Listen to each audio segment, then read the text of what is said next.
बिस्मिल्लाहिर्रहमानिर्रहीम। नाज़रीन कराम, हम आपकी खिदमत में प्रोग्राम हम और हमारी सेहत लेकर हाजिर हैं और आज हमारी इस मजलिस का मौजू है टाइफाइड से बचने के लिए घरेलू नुस्खा जात। फ्लूइड का ज़्यादा इस्तेमाल। डिहाइड्रेशन यानी पानी की कमी से बचने के लिए फ्लूइड्स का इस्तेमाल ज़्यादा करें। पानी वाफर मिक़दार में पीने से जिस्म से तमाम ज़ायाशुदा और जहरीले मरकबात बाहर निकल जाते हैं। पानी के अलावा फलों का जूस, नारियल का पानी और सूप्स वगैरह का इस्तेमाल करें। ठंडे कंप्रेसेस या गीली पट्टी का इस्तेमाल।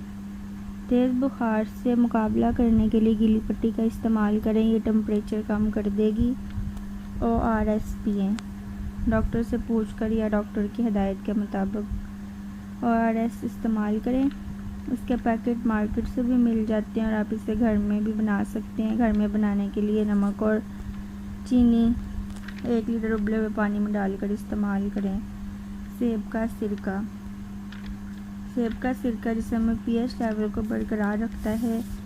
ये जिल्द से गर्मी बाहर निकाल देता है और इस तरह जिस्म का दर्जा हरारत कम करता है। डायरिया की वजह से जिस्म से मिनरल्स बाहर निकल जाते हैं। 1 गिलास पानी में सेब का सिरका मिक्स करके पिएँ। खाने से पहले पिएँ, अगर ज़रूरत पड़े तो शहद मिला लें। तुलसी में एंटीबायोटिक और जरासीम दूर करने की खसूसियात पाई जाती हैं। उबले हुए पानी में तुलसी डालकर 3-4 कप रोज़ाना पिएँ।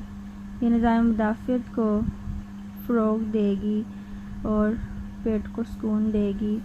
या फिर 4-5 तुलसी के पत्ते लेकर पेस्ट बना लें, इसमें मिर्च डाल दें और चंद तार ज़ाफ़रान डाल दें। मिक्स करके 3 हिस्सों में तकसीम कर लें और हर खाने के बाद खाएं।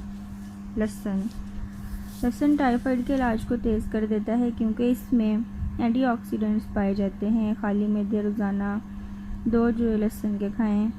केलों में पेक्टिन पाया जाता है। पेक्टिन एक हल-पज़ीर फाइबर है जो फ्लूइड्स को जज़ब करने में मदद करता है।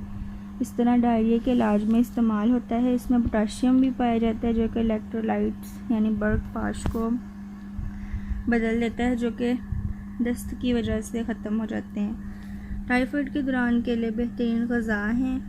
लौंग उन बैक्टीरिया के ख़िलाफ़ लड़ते हैं जो टाइफाइड का बाइस बनते हैं। लौंग डालकर पानी उबालें और फिर इसको छान लें। रोज़ाना 2 कप पिएँ।